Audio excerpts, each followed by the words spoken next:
And we're back. What is up, people? Hope we're all doing well. Welcome back to the Esports Rewind podcast. Hello, Zane. Hello, Jake. How are you doing this week? I am doing good, man. Energetic today. It's been a good week so far. How about yourself? Yeah, pretty good. Although I gotta admit, I feel like I'm poorly dressed for this week's episode in terms of what we're talking about. Actually. Yeah, I'm not about it. So I'm gonna change real quick. No. I'm gonna fix that. Shoot. We got. Oh, Jesus. I think a couple weeks ago I made the joke that a Mixer T would be an excellent vintage acquisition because it was going to be dying soon. You actually made that joke.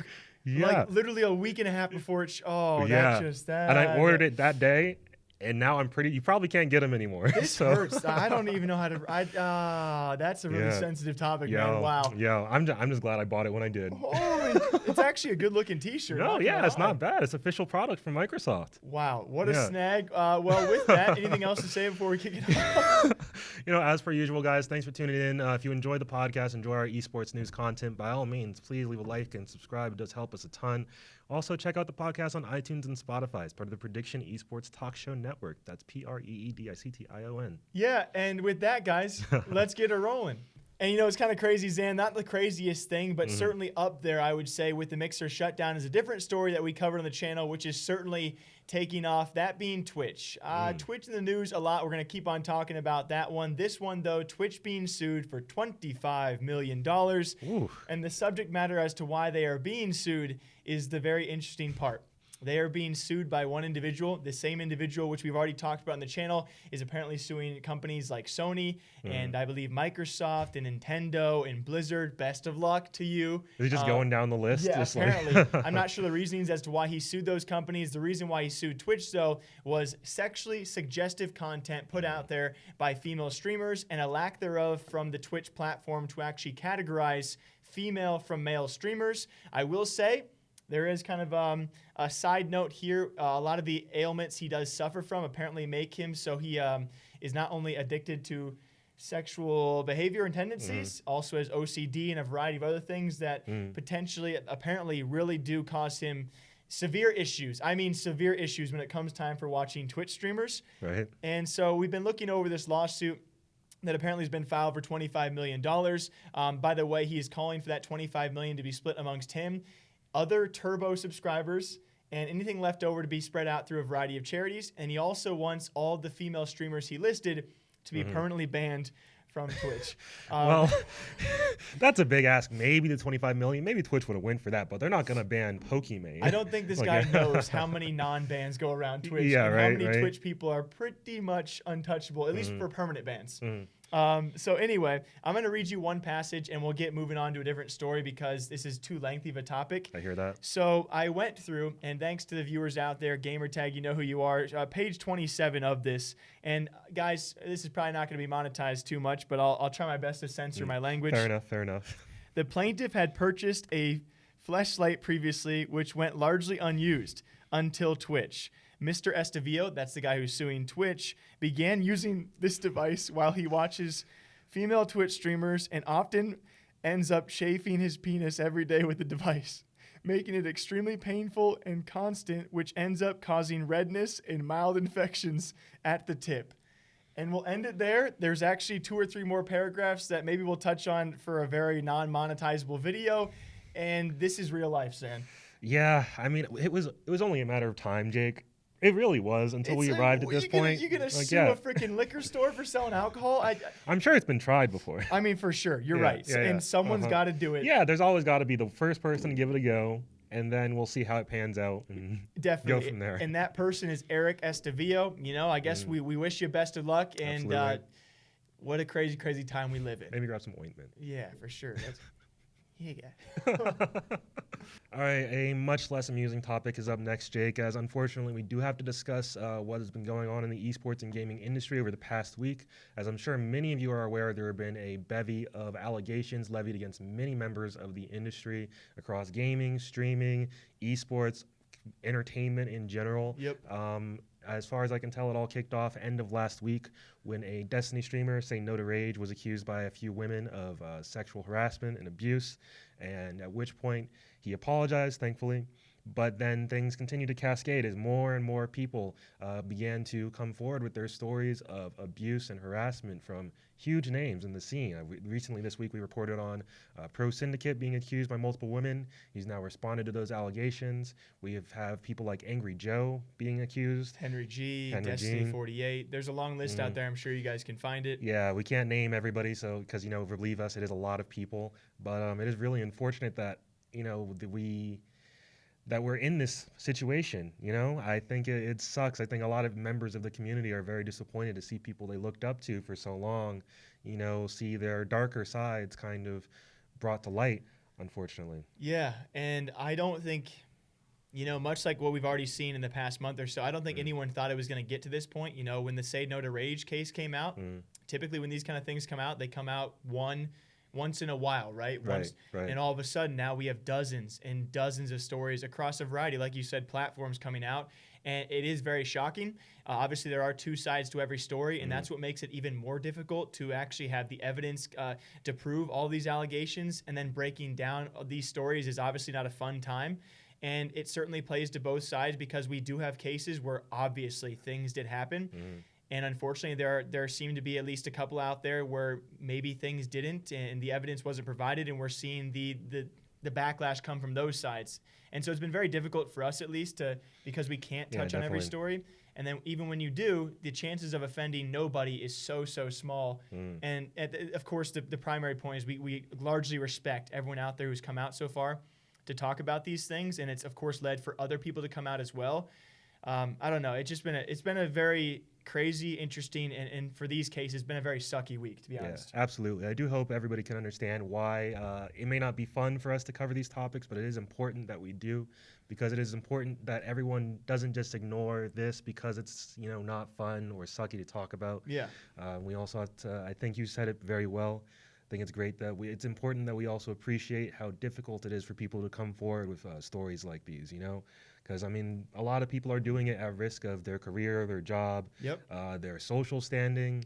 They could lose quite a lot just for coming out and telling the truth about something that happened to them. So I hope our community has been respectful of that and honoring everybody who has something to say and not just dogpiling immediately. Yeah, and I think I'm actually really grateful from the videos that we posted. We've only posted a few out there because, again, we can't touch on all of them, but our comments have been widely very respectful, or at least you guys can understand where we're coming from and when we try and cover both sides. And so thankful for you guys out there. I think usually when these kind of things happen, we always touch on the point that hopefully we can learn going forward. Hopefully up-and-coming players and creators and streamers and anyone in gaming entertainment can learn from these stories and take from them and then learn how to act going forward. So hope we're going to see what comes out here, guys. Maybe I'm not going to guarantee we're going to cover any upcoming ones, but again, it's not over, and certainly we'll keep on speaking about these things, and we'll see what happens from here.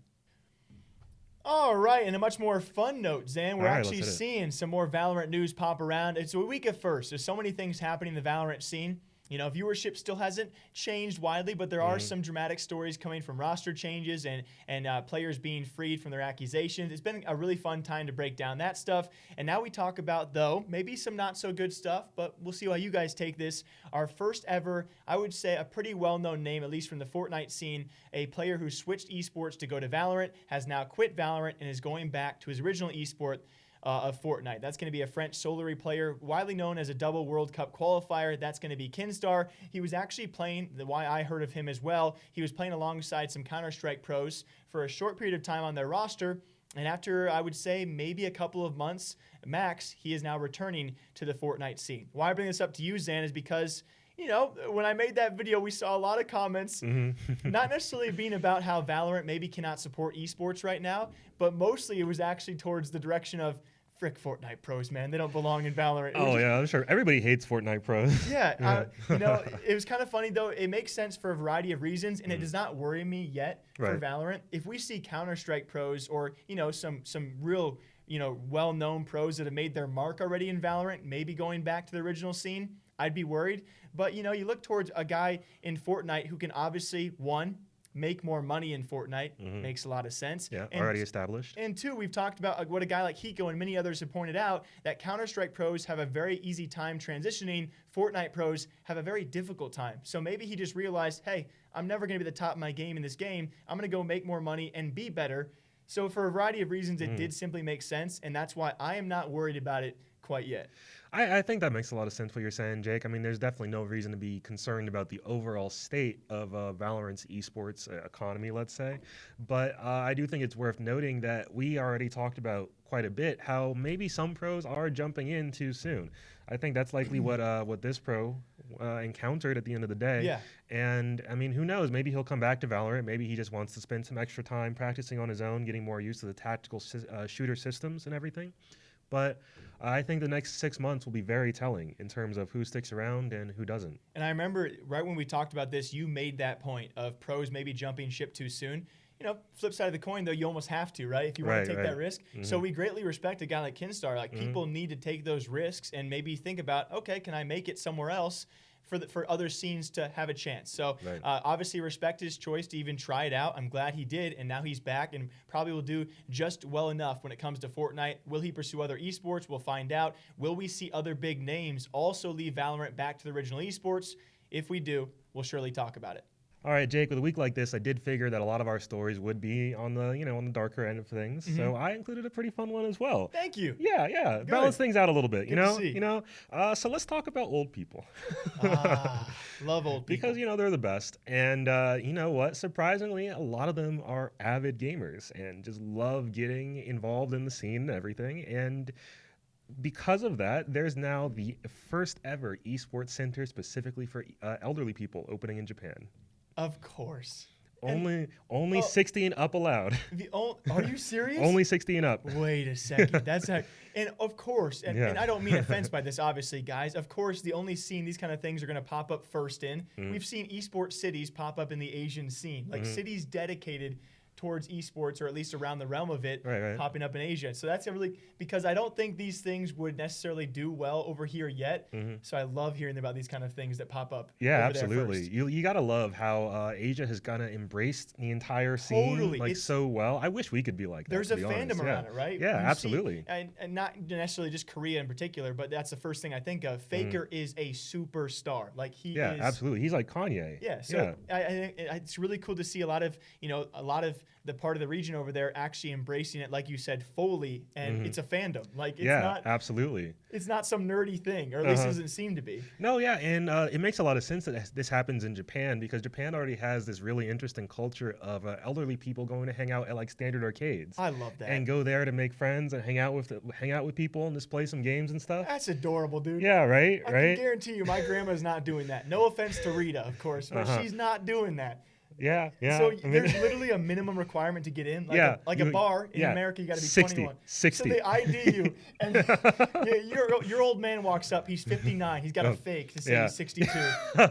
Oh, are you lying to me? She's like his hand shaking, like trying to hand it up, like kind of worried that they're gonna scan his ID, blacklight it. Trying to sneak in and be the younger gamer, trying to dominate all the old people in there. Absolutely, But I mean, hey, if it works for them, I'm excited to see it. I can't wait to see. I hope it does. How successful this is, Because I think we're seeing a fall off of like gaming and internet cafes in a lot of regions around the world. Yeah, not quite Japan yet. Japan is still kicking. They got it. So I'm glad to see them branching out to other ideas like this one, and we'll see how it does. Absolutely. Shouts to all the old people in gaming. Yo. Love that. And the most obvious one, which will be talked about for a while, at the point of us recording, guys, we do apologize, pre-recorded as per usual, but the big topic, that being Mixer, officially shutting down come July.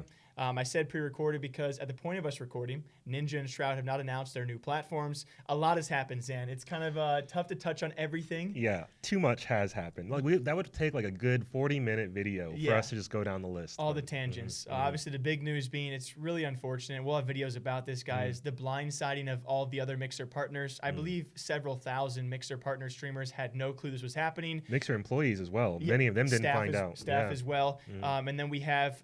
it's actually confirmed. I think the big names, Gathalion and Ninja and Shroud, they did know it was happening. Obviously, they could not say anything, no fault of their own. But to be blindsided like this, and all of a sudden Mixer takes one day to an announcement and a leak, and just like that, it's done.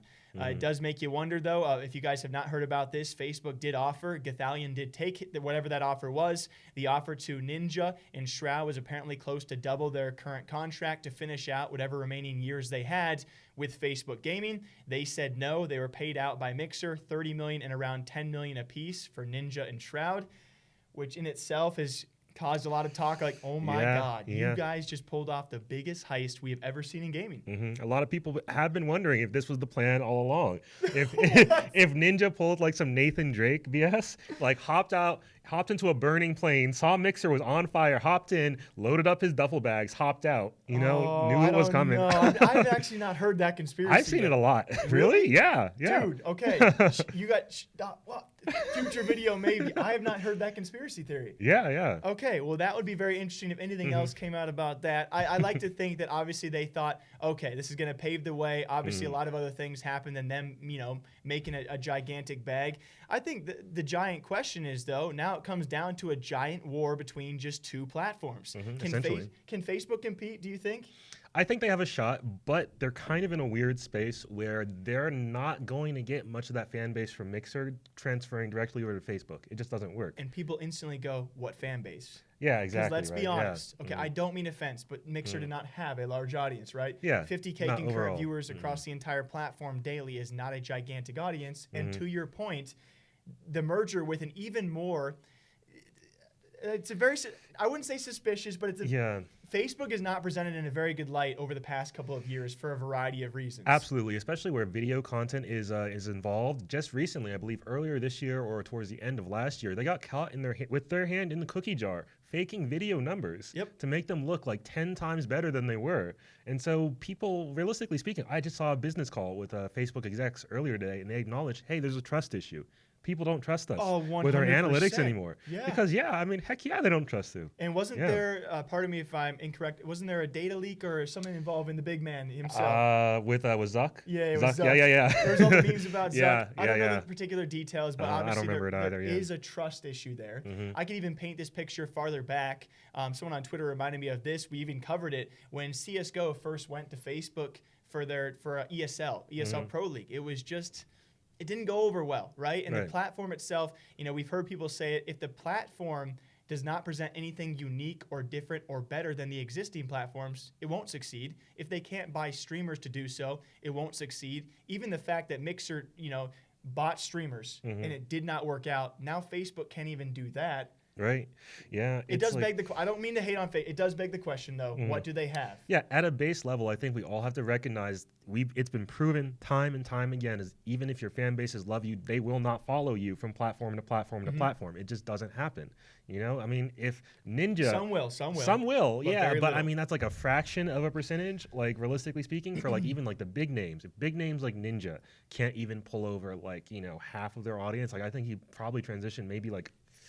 I think it was 20 to 30% would be a fair estimate. Yeah, somewhere around there. Yeah, like that's him. What is somebody like who's like just establishing their fan base, just started getting going on Mixer, maybe has like a small to medium sized audience. What are they gonna do?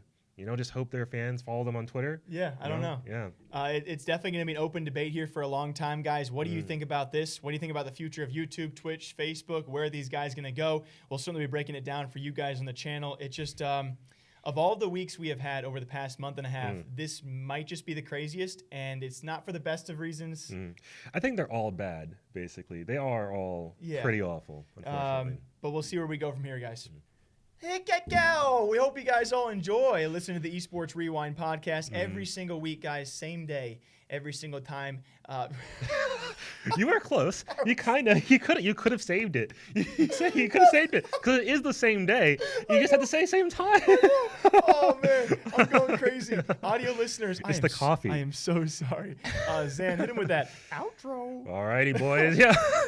Let me just say, if y'all knew how much coffee Jake wins through in a day, it'd be. It's problematic. Don't tell. They already got issues with me, dude. Don't tell them. No, I'm not gonna mention the cans. But anyway, so everyone, thank you all for tuning in so much to the Esports Rewind podcast. As always, if you want to catch us on the go on your phone, your favorite podcast platform of choice, while you're driving, perhaps, we're great company. I hear. Hello, drivers. Yeah. Hello.